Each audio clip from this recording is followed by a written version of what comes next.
She took in 3 boys that nobody wanted. Years later, what they did shocked the city. Hook. Evelyn was known in the small town of Oakhaven as the woman who collected what the world discarded. In her simple home at the end of the street, she opened her doors to 3 boys whom the adoption system had given up on labeling. Thomas, Liam, and Jacob grew up under the watchful eye and calloused hands of a woman who never had much, but offered them what they never knew, a home. For years, the neighbors watched with suspicion, waiting for the moment when those problem boys would cause trouble. However, time passed, and what they had silently planned for decades finally came to light, leaving the entire town breathless at a gesture no one dared to predict. The autumn wind blew strongly in Oakhaven, making the dry leaves dance in Evelyn's garden. At 75, she moved with a slowness that didn't match the energy emanating from her clear eyes. She sat on the porch, observing the worn asphalt of the street. That day, the house seemed quieter than usual, a stark contrast to the years of noise, rushing, and scraped knees that filled those walls. Evelyn remembered perfectly the day Thomas arrived. He was only 9 years old, but his eyes carried the exhaustion of an old man. He didn't speak, he didn't cry. He just held a plastic bag with 2 broken toy cars and a change of dirty clothes. Weeks later, Liam and Jacob arrived. They were blood brothers, but strangers because of their grief. The system wanted to separate them because no one wanted to adopt 2 grown boys with a history of aggression. Evelyn, who had just lost her husband and lived on a modest pension, didn't hesitate. "They'll stay with me," she told the social worker, ignoring warnings that those boys were lost causes. The neighborhood soon began to comment. Mrs. Gable, who lived next door, used to say that Evelyn was bringing delinquents to a respectable street. Evelyn never responded to the insults. Instead, she established simple rules. Everyone ate together at the table. Everyone helped with chores. And most importantly, no one was obliged to speak until they were ready. In the first few weeks, Jacob, the youngest, spent his nights crying under the bed. Liam, the oldest, protected his brother with a silent fury, always ready to retaliate against a blow that never came. Evelyn would simply leave a glass of warm milk on the floor and sit in the hallway armchair, knitting in the dark, just so they would know she was there if the fear became too great. The years were hard. Thomas, Liam, and Jacob didn't become angels overnight.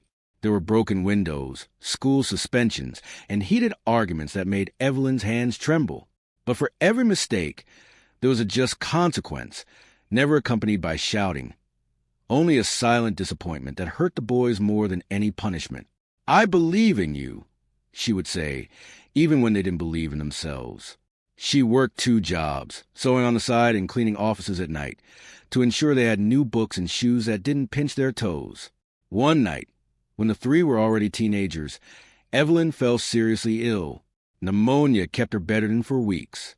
At the time, Mrs. Gable said at the market that the boys would surely run off with what little Evelyn had left. But inside the house, things were different. Thomas took over the kitchen. Liam managed the accounts, and Jacob stayed by Evelyn's bedside, reading aloud from the newspaper she loved so much. When she finally recovered and came downstairs, she found the house spotless, but the 3 boys looked exhausted. That night, for the first time, Liam called her Mom. It was a whisper, almost imperceptible, but it changed everything. Now, years later, the boys had left the world. Thomas had moved to the big city. Liam had served in the army, and Jacob had disappeared somewhere in the West. Evelyn received sporadic letters and Christmas cards, but visits were rare. Oakhaven remained the same, and people still looked at Evelyn's house as a place where a woman's efforts had been in vain, since she lived alone, and the house was visibly in need of repairs she couldn't afford. The silence on the porch was broken by the sound of a powerful engine parking in front of the peeling wooden gate. A black car, with tinted windows, gleamed in the afternoon sun, something rarely seen in that poor part of Oakhaven. Evelyn adjusted her glasses, tried to identify who was getting out of the vehicle. A man in a gray suit, with determined steps and a leather briefcase in his hand, walked towards her. It wasn't Thomas, nor Liam, much less Jacob. It was a stranger who carried with him an aura of formality that made Evelyn's heart race, for a reason she couldn't explain. "Mrs. Evelyn Miller?" the man asked, removing his hat with a gesture of respect. "It's me. Can I help you?" Evelyn replied, her voice firm despite her curiosity. The man opened the folder and took out a series of documents. My name is Robert Sterling. I represent an investment group. I am here to inform you that your property, along with the neighboring lands of Mrs. Gable and Mr. Henderson, has been included in a redevelopment plan for a new commercial complex. Evelyn felt a chill in her stomach. She looked at the porch planks, at the garden where the boys used to play ball, and at the oak tree that Thomas had helped plant. That house was all she had. It was her sanctuary of memories. I'm not interested in selling, Mr. Sterling. This is my home. Mrs. Miller, I'm afraid you don't understand the situation. The city council has already given the green light to the project due to state of disrepair of some of the area's residences. The offer we have for you is, well, it's the market value for an old building. It wouldn't be enough to buy something new in the city, but perhaps a small apartment in the suburbs. Evelyn clutched the fabric of her cotton dress. She knew what this meant. In small towns, when progress arrived, the weakest were the first to be pushed to the margins. She glanced at her neighbor's house, Mrs. Gable, who watched the conversation from afar with a satisfied smile. Gable must have already accepted the offer and was probably eager to see Evelyn's delinquent boys lose the only roof they had ever known. That night, Evelyn sat at the kitchen table and stared at the old telephone on the wall. She thought of calling Thomas, but he was in the middle of an important project in the city. She thought of Liam, but he was on a mission abroad. Jacob hadn't been in touch for months. She didn't want to be a burden. They had their own lives, their own struggles. She had always taught them to be independent, to look ahead. I gave them wings, she thought. I can't now ask them to clip their wings to take care of an old woman and a house that time is taking away. Beside him stood Liam. His posture was unmistakable. Broad shoulders, a spine as straight as a mast, and a gaze that seemed to map every threat in the environment. He had served on missions the world preferred to ignore, and the rigidity of his face was that of a man who had learned that family was the only homeland worth fighting for. He carried no papers or bags. He carried the physical presence of a shield.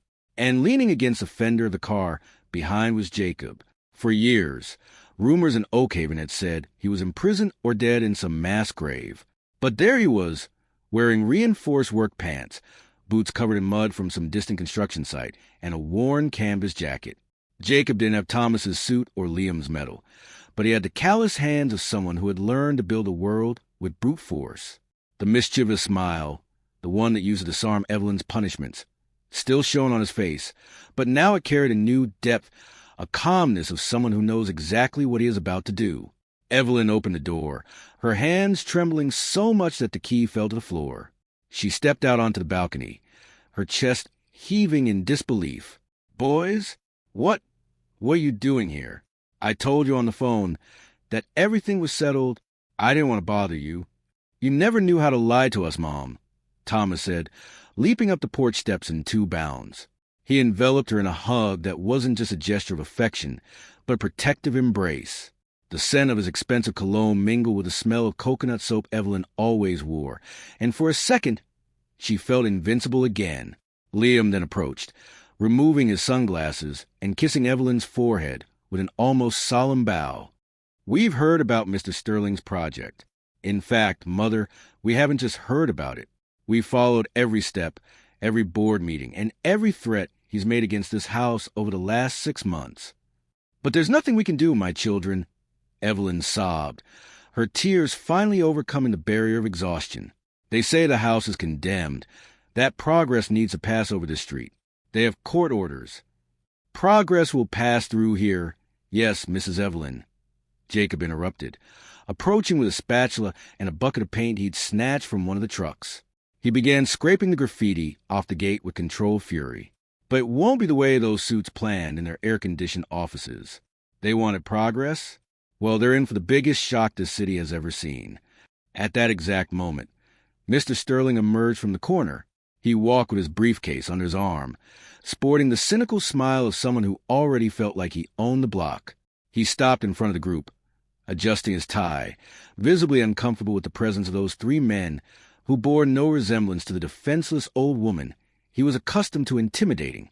Well, I see the family has gathered for the send-off.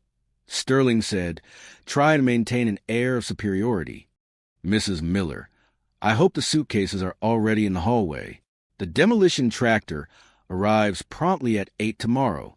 Don't complicate things with the board. Thomas stepped forward, placing himself physically between Sterling and Evelyn. He didn't shout.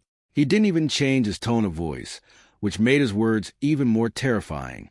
Actually, Mr. Sterling, the tractor isn't coming, and if it does appear on this street, it will be to work for us under my direct orders. What are you talking about, kid? Sterling laughed, but the laugh sounded hollow. I have the redevelopment rights signed and stamped. This area has been declared a public utility for the new shopping center. You had the rights, Thomas corrected, pulling a document from a genuine leather folder that made Sterling's look like a child's toy. My investment group, the same one that financed half the public works in the state, has just acquired the holding company that held the debts of your project. We bought your debt, Sterling, and by extension, we bought your project. Sterling paled, the color draining from his face, as if someone had pulled a plug. You can't do this. It's a multi-million-dollar investment. The city council would never allow three strangers to shut down the mall. We're not strangers, Liam interjected, his voice sounding like a general's command. I just registered this property and surrounding land, which we also acquired this morning from the other neighbors, as part of a non-profit public utility foundation.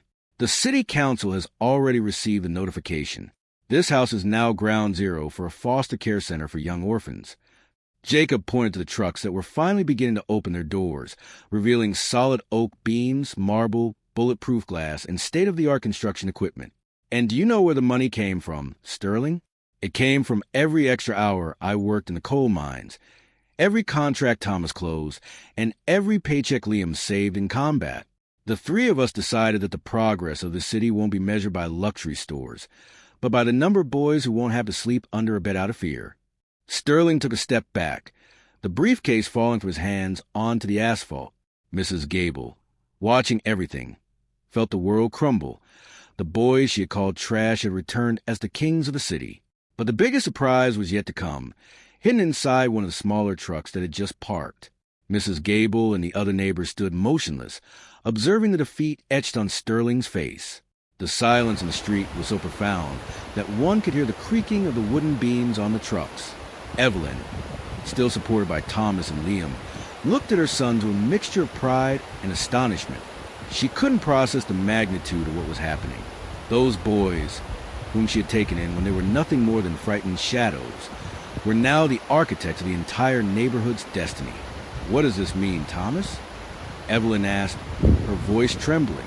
What have you done? We're just giving back what you gave us, Mom. Thomas replied, looking at Jacob, who was gesturing to the driver of the smaller truck. You taught us that a house isn't made of bricks, but of the people inside it. We decided that no one else will take this house away from you. In fact, we decided that this house will grow. The rear doors of the smaller truck opened, and out emerged not construction materials, but a group of professionals, architects, landscape designers, and a foreman whom Jacob greeted with a firm handshake. But what shocked the town wasn't the money or the power. It was what Jacob pulled from a metal box, the original blueprint for Evelyn's house, but expanded. He wasn't going to tear anything down. He was going to restore the old structure, strengthening the foundations and building an entirely new wing, connected by a conservatory. The next day, the news spread through Oakhaven. The shopping center project would be the biggest investment of the decade. At the market, people commented that Evelyn was the last obstacle. Some neighbors began to treat her with hostility, as if she were preventing the city from growing. Stones were thrown into her yard overnight, and the word for sale was spray-painted on her gate. Evelyn cleaned everything up silently every morning, with the dignity of someone who had already weathered far worse storms. She was losing the battle. Mr. Sterling returned with an imminent eviction notice, citing structural safety issues. Evelyn had 30 days to leave. She began packing her things. She placed the boys' photos in a shoebox, wrapped in tissue paper. The scent of those memories was what kept her going. However, what no one in town knew, and what even Evelyn herself didn't imagine, was that 3 men in different parts of the country, had just hung up their phones after a conference call that had lasted all night. The countdown to Evelyn's eviction became the main topic of conversation on the benches in Oakhaven Square. Mr. Sterling appeared almost daily, always with new papers, and a tone of voice that mixed false sympathy with impatience. Evelyn, however, seemed to have aged 10 years in a week. Her shoulders were more hunched, and the sparkle in her eyes had been replaced by a haze of weariness. She spent her afternoon sitting in the kitchen, staring at the mark on the wall where she measured the height of Thomas, Liam, and Jacob every summer. With only 10 days left until the deadline, the activity on the street began to change. Heavy-duty trucks, without identifiable logos, began to park around Evelyn's property. Curious, the neighbors, including Mrs. Gable, came out onto the sidewalks. They expected to see the movers removing Evelyn's old furniture, but the trucks remained closed, as if waiting for a signal. Evelyn was in the living room, closing the last box of books, when she heard the sound of several car doors slamming shut simultaneously. She walked to the window and felt her heart skip a beat. Standing in front of her graffiti-covered gate were 3 men. The first was Thomas. He wore an impeccable suit, but his shirt sleeves were rolled up, revealing a small anchor tattoo on his wrist that he had gotten when he was 18. Beside him, Liam, with his military haircut and the erect posture of someone commanding platoons, watched the house with protective gaze. And, leaning against the car behind, Jacob, whom everyone thought was lost, wore heavy work clothes and mud-stained boots, but his face bore the same mischievous smile that had lit up the house when he was little. Evelyn opened the door, her hands trembling. "Boys, what are you doing here? I told you everything was fine." "You never knew how to lie to us, Mom," said Thomas, climbing the steps of the porch and wrapping her in a hug that smelled of childhood and security. Liam then approached, kissing Evelyn's forehead. "We've heard about Mr. Sterling's project. In fact, we've been following his every move for the past few months. But there's nothing we can do," Evelyn sobbed. "They say the house is condemned, that progress needs to pass through here." Jacob, who until then had been silently observing graffiti on the gate, approached with a spatula and a bucket of paint he had taken from one of the trucks. "Progress will pass through here, yes, Mrs. Evelyn, but not in the way they planned." At that moment, Mr. Sterling appeared, coming from the corner with his cynical smile. "Well, I see the family has gathered for the farewell. Mrs. Miller, I hope the bags are ready. The tractor arrives tomorrow at 8. Thomas stepped forward. Placing himself between Sterling and Evelyn, he pulled an official document from a briefcase he was carrying, a briefcase far more imposing than the lawyer's. "Actually, Mr. Sterling, the tractor isn't coming, and if it does, it will be to work for us." "What are you talking about, young man? I have the redevelopment rights signed off by the council." "You did," Thomas corrected with icy calm. "My investment group has just acquired the company that financed your project, and my brother Liam, who is here today, has just registered this property and the adjacent land as part of a historical and social welfare foundation." Sterling paled. "You can't do this. It's a multi-million-dollar investment." "We know," said Jacob, pointing to the trucks that were finally beginning to open their doors, revealing luxury construction materials, oak beams, and new windows. "And that's exactly why the 3 of us decided to invest every penny we've earned in the last few years in a different project. The city will have its complex, but it won't be a shopping mall." Tension in Oakhaven reached a boiling point that seemed to make the very air vibrate under the pale afternoon sun. The silence that had previously enveloped Evelyn's house was replaced by the metallic, rhythmic sound of heavy-duty trucks maneuvering down the narrow street. These were colossal vehicles without apparent logos, parked like sentinels along the property. Neighbors, driven by a curiosity bordering on obsession, emerged from their homes. Mrs. Gable stood there at the edge of her immaculate lawn, arms crossed, a look that mixed disdain with barely concealed satisfaction. She expected to see the outcome of this urban cleanup. Evelyn's old furniture thrown onto the sidewalk and the delinquents she had raised humiliated by the force of progress. Evelyn, inside the room, felt the floor tremble beneath her feet. She was closing the last cardboard box, the one that contained the storybooks she read to boys when the power went out on stormy nights. The weight of that box felt like the weight of her own soul being packed away. It was then that she heard it. The sound of several car doors slamming shut almost simultaneously, a dry, decisive echo that silenced the murmur of the neighborhood. With an effort that seemed to drain her last energies, Evelyn walked to the front window. She pulled back the yellow lace curtain, and, for a moment, the world stopped spinning.